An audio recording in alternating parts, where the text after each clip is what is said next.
Good morning, good afternoon, good day, wherever you are. It's a pleasure to having you back in Sentinel Talk Show. My name didn't change. I'm still Dr. Erdal Ozkaya, and it's my honor to be today with a very special guest. He is not just rated #1 globally. He does multiple awards from multiple different organizations. He is known as a Windows internal expert. When I talk about Windows internals, you all will remember Mark Krasnovich.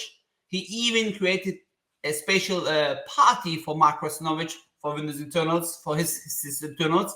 We will ask this later to him. I'm incredibly honored to have Sami with me. Sami is in the industry since 1995. You will see he has gray hairs like myself. He is not just a Windows expert. He is also, a very well-known, great human. I don't want to talk too much about him. Let me invite him on stage. And Sami, I can talk all day about you because I know you probably since 2000, early 2000s. We traveled half of the globe with you in many different conferences. And today we are together to help security and IT professionals to be better. So please, shortly tell me who you are, what you do, and let's start. All right. So, hello everyone. My name is Sami Laiho. I'm a Microsoft MVP in the Windows OS since 2011 and a security MVP since 2024. And I have been, as said, working in IT since 1995. I run my own company. I have 2 employees, and I nowadays mostly do some troubleshooting as well when it comes to anything related to Microsoft systems, but then I do a lot of security audits and security architecting, I'd say, mostly. And I travel around the world still and a lot. You still 200 plus days away? Yeah, last year was a super easy year with only 169 travel days. Wow, that's normally, good. Normally 200 plus, and I I the want previous to make year I one point visited clear. an airport 189 times, and I also live next door to a Finnair captain that flies 3 hours less than I do normally. So, Just to make one thing very clear, when you say troubleshooting, of course, we're talking about advanced troubleshooting where many organizations spends millions, if not hundreds of $1,000s to fix. And I know Sami, he, as usual, he downgrades himself, but no, he does advanced troubleshooting where he helps organizations to be back on the feet. And let's talk about it. Okay, you are a Windows internals expert, and when we talk about Windows internals, it's not a secret. I mean, I work for Microsoft. I'm like yourself, a Microsoft MVP. We spoke in many hacking conferences. You are a chair in one of the most important Windows conferences. We will talk about it later. What is one fundamental security vulnerability or misconfiguration that exists at the core of Windows operating system that most organizations overlook? Let's start with this. There is many, but what is the most that you see in that out of 169 days you are at customer site?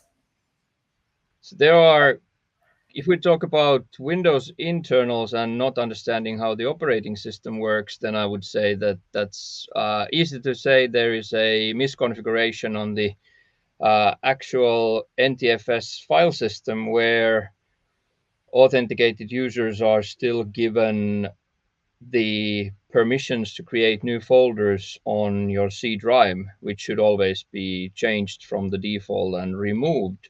So that basically, when our 2 most important security controls, even based on CIS, are hardware inventory and software inventory, now you can't really keep your operating system intact and take care of the integrity of the operating system itself if you allow users to change fundamental things like the content of the root of C drive. So this means people will be creating their own C dev and C temp and whatever they want. So that's probably one of those things that is very fundamental to change. And I would say I see maybe 1 out of 100 that have ever fixed that.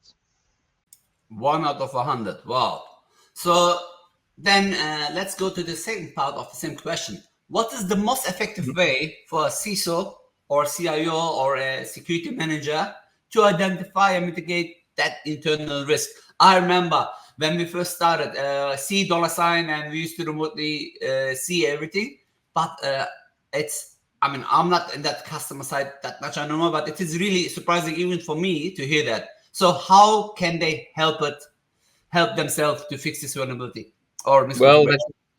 that can be identified very easily. So basically, looking at almost anyone's computer in a at least developer's endpoint anywhere, if there are other folders below the C drive than just the standard C program files, C program files, x86 program data, users, Windows. If there's something extra on the C drive, then that's probably misconfigured.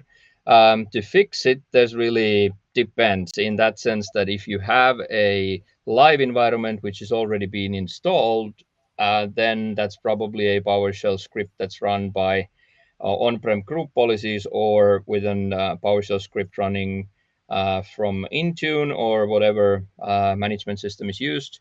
If you can catch this before, then it depends. If you're autopiloting your installations nowadays, then you really have to do this with a script. But if you're still building operating systems from images, then you can of course fix it already in the image before it gets deployed. But as a normal consultant, I have to say it depends.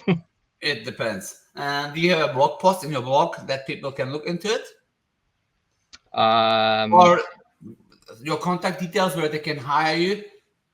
Absolutely, that's a What was freebie. the So website again? I mean, I know, but let me hear it from you.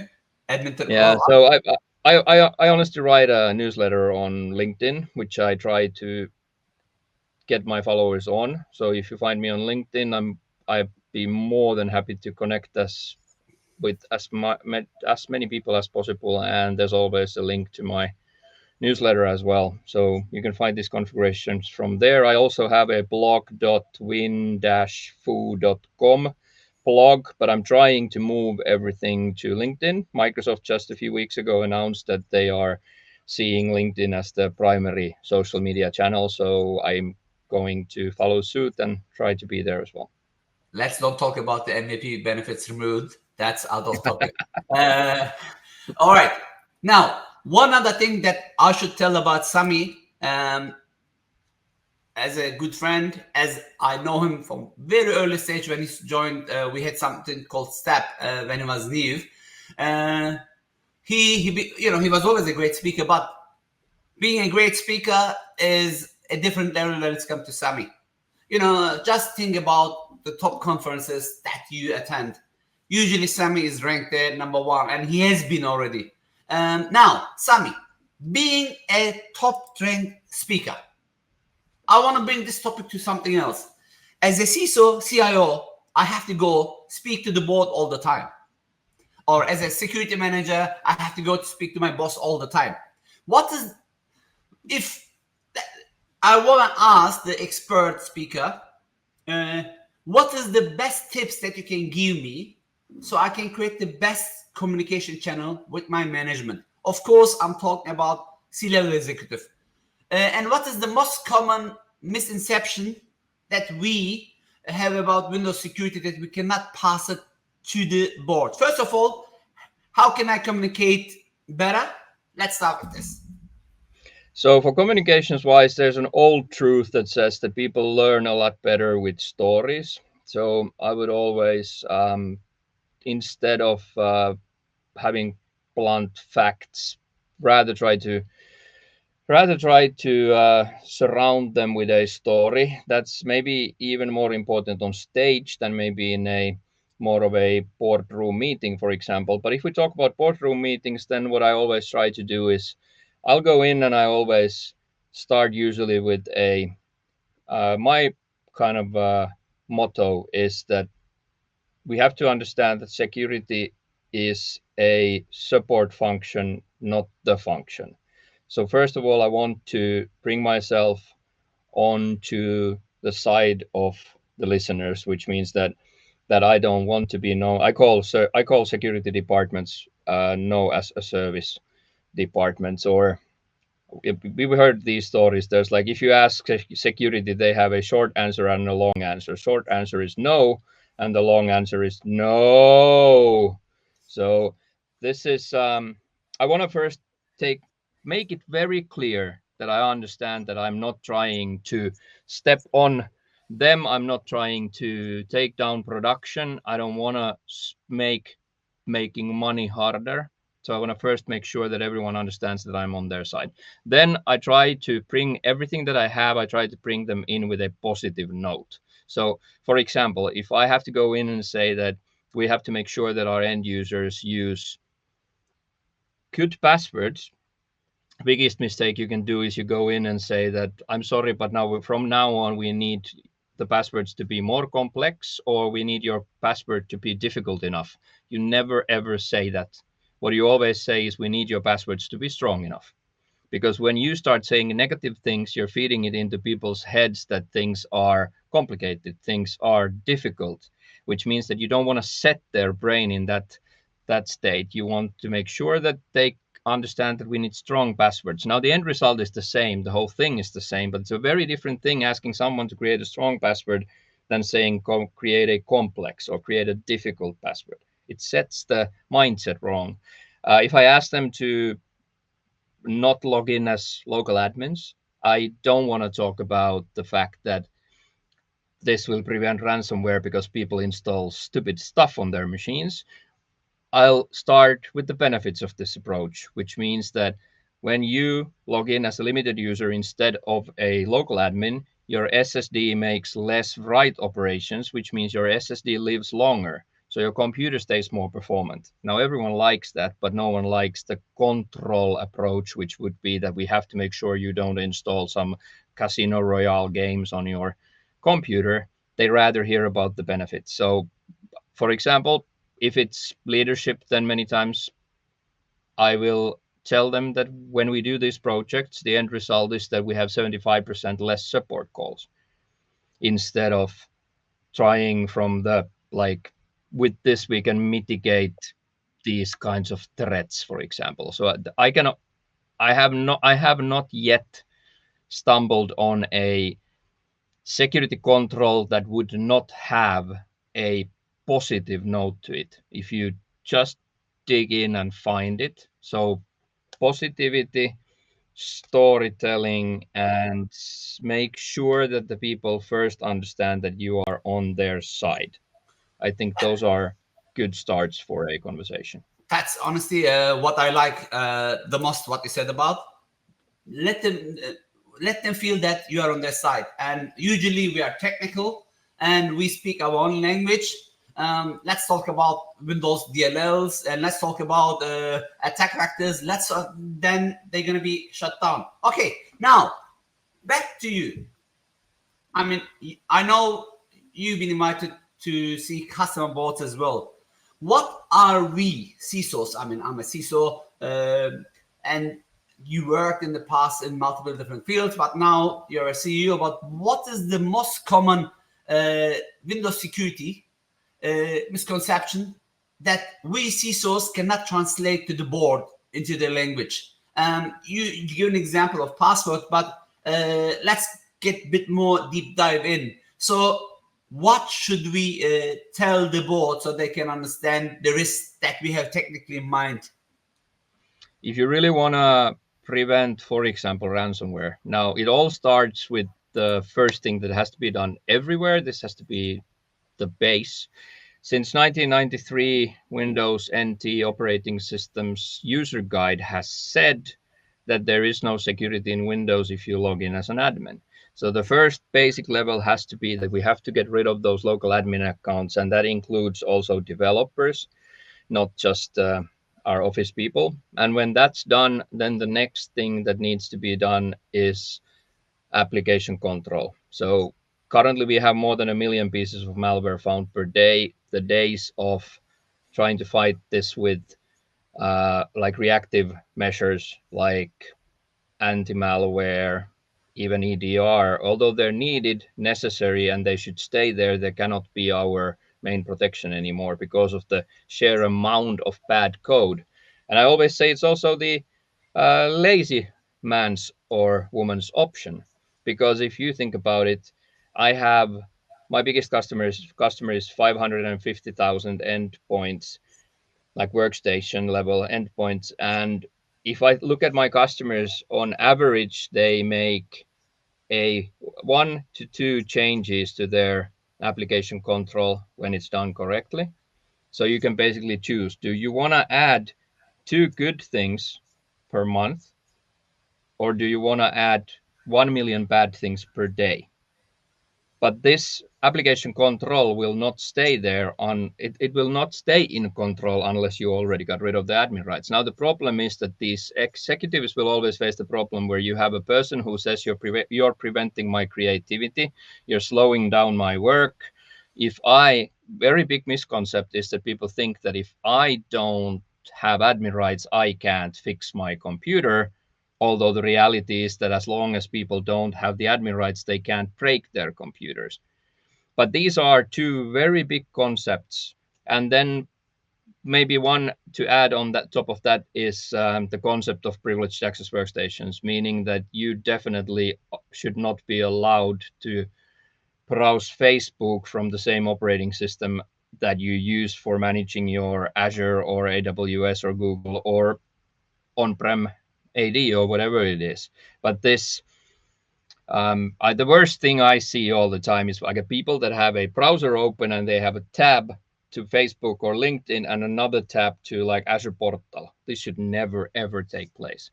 We should always differentiate the devices, or not the physical devices necessarily, but let's say the operating systems that are used for.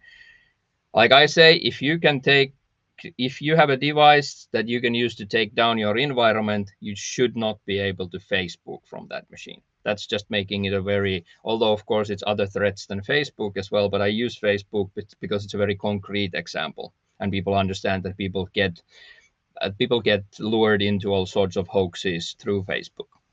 You just reminded me that your famous T-shirt that you had about local admin. Not us it again. I used to wear it during your sessions.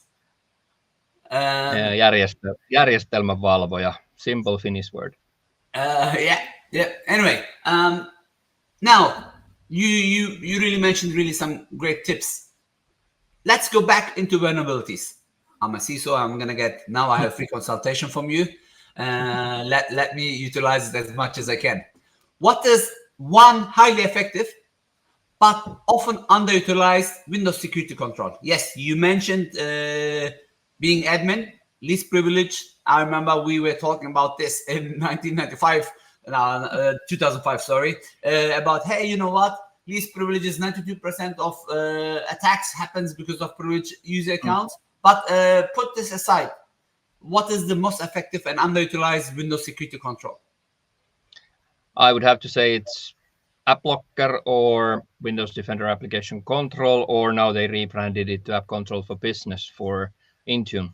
But the built-in allow listing solutions inside of Windows operating systems, which are usable for even companies without the enterprise license since Windows 10. So that's inbox, doesn't cost you a penny when it comes to licensing, and will mitigate easily over 95% of all threats.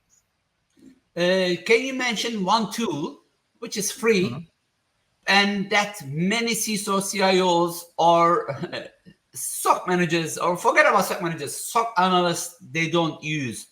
I know you in your newsletter you mentioned many of them, but one which comes to your mind. I would say Ping Castle is one. So Ping Castle was acquired by Netrix actually last year. So Ping Castle is something you can run.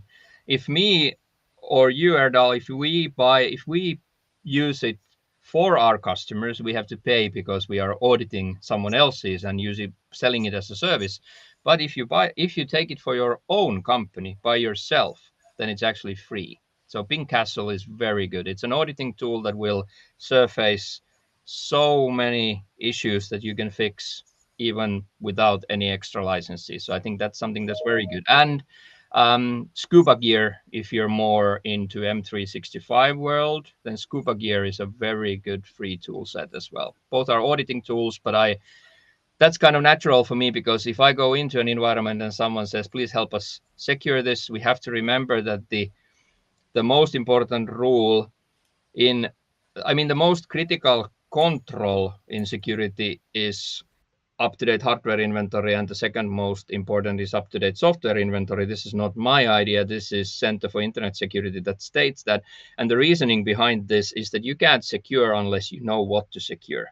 So it's also, I can't go blindfolded into a customer environment and say, I know what we need to deploy by just selling a product to them, because I have to first figure out what is the current status of the environment. And Pingcastle is very good for on-prem, quite okay for Entra ID as well. But if you want to go more into Entra ID and other cloud services, then Scuba Gear is very good. Both are free if you use them by yourself to your own environment. If you start selling them as a service, then you need a license. That's fair. Thank you. Now, I already mentioned that you're a conference chair and tech mentor, and you talk about Windows security tools for decades. What is the most single important skill or area knowledge that a security professional, not a CISO, any security professional needs to master to be top tier defender? So this is more helping the youngster to become a Sami. Then Paula. Then the number one is buy the Windows Internal 7th edition book series, those 2 books, and learn those. I mean, honestly, yeah. Currently the problem is that you and I, we are so gray and old that we grew up first taking care of environments, and then we moved over to security. So you and I, we both understand how operating systems work, how PCs work, how processors work to some extent, and memory and whatever.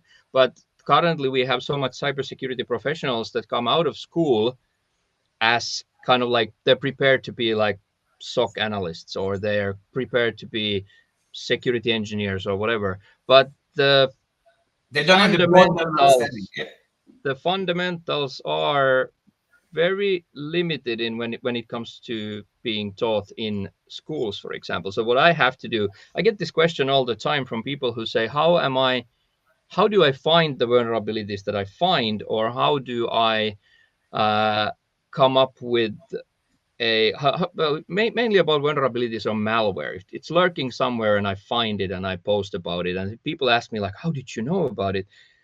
What security tools did you use? And I usually say, I didn't really use any security tools. The thing is that I know where to look for and I know what to look for. So it's not that much of what the tool is. It's more about that you understand the concept. So when I teach cybersecurity professionals currently, I will teach a lot of Windows internals to them. How executables differ from DLLs, how they're loaded, how memory works, how paging works, how page files work.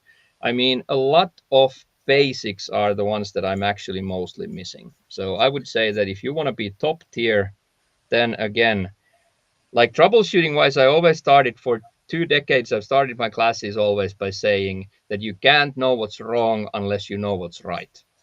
It's a lot easier for us to identify something in Task Manager that looks fishy because we understand that the other 90 processes running are actually part of a normal Windows machine. So if you don't understand what's good, you can't spot the bad. So try to not concentrate only on tools that find vulnerabilities by like just going through lists, but rather try to understand how the operating system itself works. Do you still have that Windows internal trainings for sale?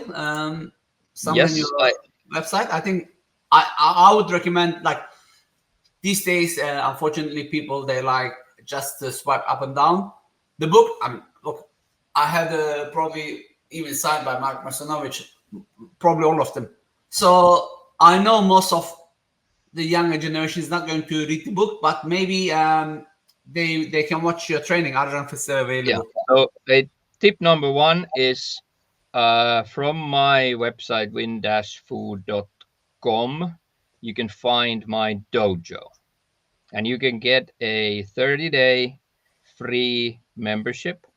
It costs you $20 a month, so it's not that expensive. And before Christmas, I usually have a 50% off sale, which means like $100 a year. So it's not that expensive. But even to take that out of this is the fact that if you go in and just put with capital letters type trial 2023, you can actually get a 30-day subscription. I'm so lazy, I haven't updated that code in like 2 years, as you can guess. I was just about to say Uh, 23. yeah. So I'm that has all my Windows internals training, sys internals training, security training, and everything. And of course, if you are, of course, I would recommend that you take a live course. I do courses in Austria for ETC. I do courses for Estonia, for Nordic koulutus. And in US, the best way to catch me usually is either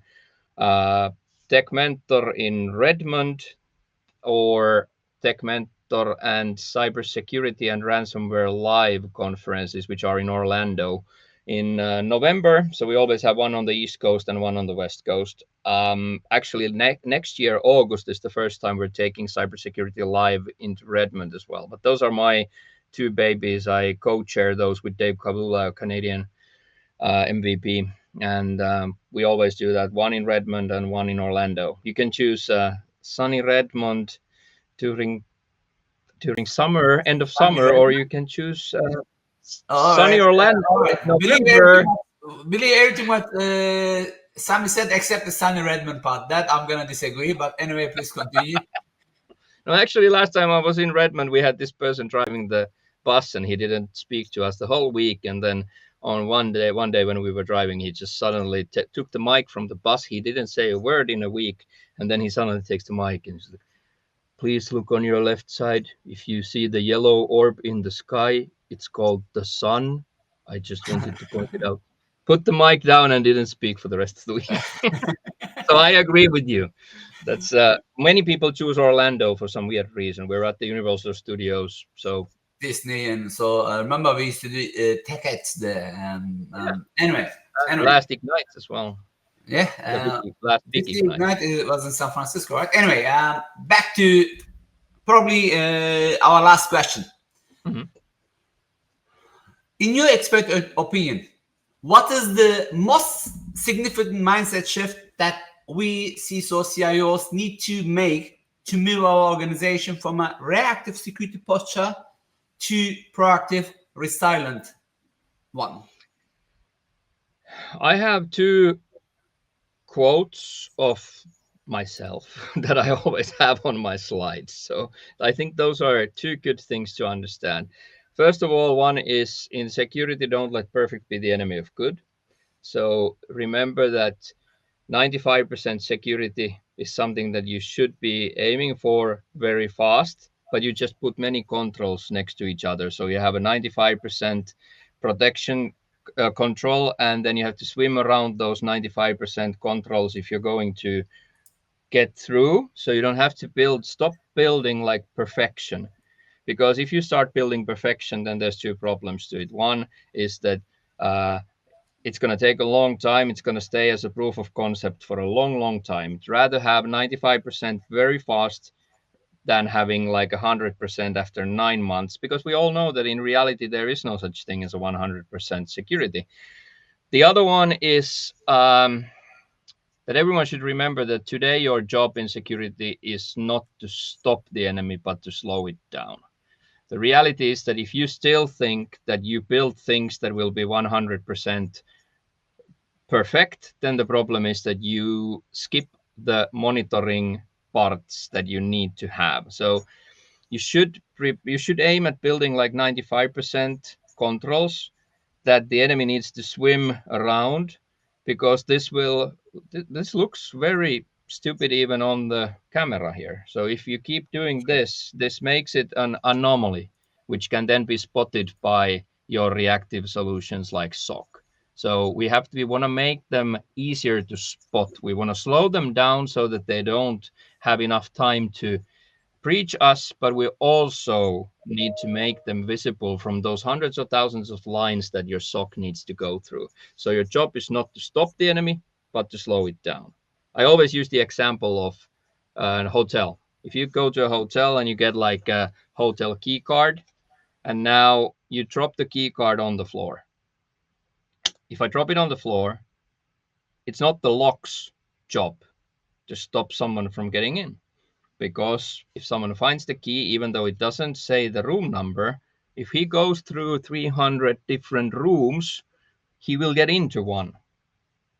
It's not the lock's job to stop that person. Forcing, right? It's the video surveillance that is supposed to see that anomaly, because there's a guy going around the rooms with 300 tries. So we need both. So we need to be proactive to slow them down, but our job is not to stop them, but to slow them down. So stop building perfections. You're going to use 95% of your budget and time on those last 5%. And you're going to take ages to deploy. So deploy faster up to the 95%. You can tweak that forever. As we know, every year we'll have new baselines and all that stuff. So you're going to tweak it anyway. And then on the other hand, let go of that illusion that you can stop the enemy. That's part of zero trust as well. We assume breach. So build your protections so that you can slow them down. But when they get through, you can detect them. I love the last statement that you made. And as we're speaking for years, there is no 100% security. All what we can do is, slow down the enemy. This is something which I wanted to repeat because it is really, really important. And I think if people, I know that $20 is not even McDonald's fee. They can go and still watch your old videos from Ignite's Tech Ads. YouTube has plenty of them. And then if you're hesitant to pay, go watch it. Promise you will pay $100 per month after watching 2 of them. You're going to see it's worth it. Sami, we talked about your trainings. We talked about your expertise. We talked about most probably everything in that short time. If you were Erdal, what would you ask Sami that I forgot to ask that people should know? A question that maybe I forgot and you should mention. The hairs, I'm not coming there, brother. I promised you before the session that I'm not going to come there because I can probably put the photo when we first with Sami. It was his first step meeting and he was so young. Of course, I don't see myself. I see others. And he was telling me that, hey, did you look at yourself? And this is how security is, right? Like we think we have the best security product, or during a hack. When I was with Microsoft, we used to visit so many compromised customers. They used to think it's always the most sophisticated attack. In reality, it was the admin password or the room key, which they dropped where someone just tried every door. You explained it very well. Back to my question. What did I forget to ask you that maybe if I forget something that you want to ask something yourself, it's benefit to there's two things there's two things I would like to point out relating to. One is relating to security. So that one is that honestly, take the zero trust journey, get rid of VPNs and get into, let's say, networking solutions that are not based on physical locations. So if you still consider your internal network to be more secure than your external network, you should change your attitude. Everything should be protected the same, whether it's in-house or at Starbucks. And the other question I would have asked from myself would have been, do you Sami still remember where you met Erdal for the first time? And one of the first times that I met you, I have to tell you this. So this was super funny. I was a totally newbie at TechEd, and I was first time, I think, TechEd New Orleans, 2013, I think. And I was there, and I was taking coffee from the regular coffee which they have at the conference. And I remember you came to me and said, Sami, no one drinks that coffee from these. Everyone takes the coffee from the Starbucks or something. Speakers go there early in the morning and they will take it from there. And so you should join us. And I was like, this is super nice because I don't know anyone from here. And then the next morning I was still at the same coffee. And you came to me like, oh, Sami, if you can't afford it, we can pay you the coffee. I was like, I don't remember that, but it is funny. I was like, it's not the fact that I'm poor. The fact is that Finnish coffee is so bad that every American coffee tastes so good that whenever I was at the conference, I was like, oh, this is the best coffee I've ever tasted. And everyone else was like trying to stay away from the coffee. You know me now. Promise I was not trying to be rude. Probably. Oh, you weren't. No, totally, you weren't. That's no, you were actually being very polite because no one else understood that I didn't know anyone from these circuits. So you were there before me, so it was really nice that someone I knew. And Springboard technical I spoke to expert Steven, panel. about you, and then you know what, you became Steven's best mate. I remember getting into, and again, I wouldn't open this. You opened the topic, but now you always paid the favors back. When I was writing my social engineering book, I asked you to contribute in the Ask the Expert session. You did. I know how busy you are. I reached out to you about this session. Yeah, you gave me 4 weeks later time, but you did. So it's really a pleasure and honor to call you as a friend. And I know when I need you, you're always there. And it's good to know that it's the same versus versa. Sami, we can talk for days. I missed you. Probably I will need to join one of these conferences to just listen to you again. For the ones, again, if you don't have that $20 or if you don't want to pay, you're like Sami, you're happy because you think your previous speaker was good. Look, I have so many speakers award. If you think I'm good, watch Sami. And then you're going to say, you're not going to think I'm bad, but you're going to know that there is always someone better. And Sami is one of those guys. Big thank you, Sami, for joining us today. Any last words for the show? No, really, it was a privilege and an honor to be here. And I always like to give back to the community. So this is perfect. And I hope to see many of you in other conferences or online somewhere. What was your LinkedIn? Sami Laiho, right? Sami Because Laiho. I search you. Your website, one more time. samilaiho.com. SAMILAIHO.com. It's going to be in the, I'm going to put it in the comments as well. I mean, I know it already, but I wanted people to hear it one more time from you. Thank you very much, Sami, and I'm looking forward to see you soon again. With this, we're coming to end of one more show. I hope you enjoyed it. Honestly, for me, so far, I had the privilege to meet many of my friends, which are expert in the field. They are not in the show because they're my friends. I have much more friends, but they are in the show because I believe you have a lot to learn from them. And today, Sami, I hope proved the case one more time. To everybody who's watching Sentinel Talk Show, thank you for tuning in. We hope you gained some critical, actionable insights to strengthen your own security posture. Sami did a great job as usual. So next fortnight, we're going to have a brand new, a new guest. Stay tuned. Keep in touch. Thank you very much. And I'm really looking forward to see you very soon in our next show again. Thank you very much and see you soon.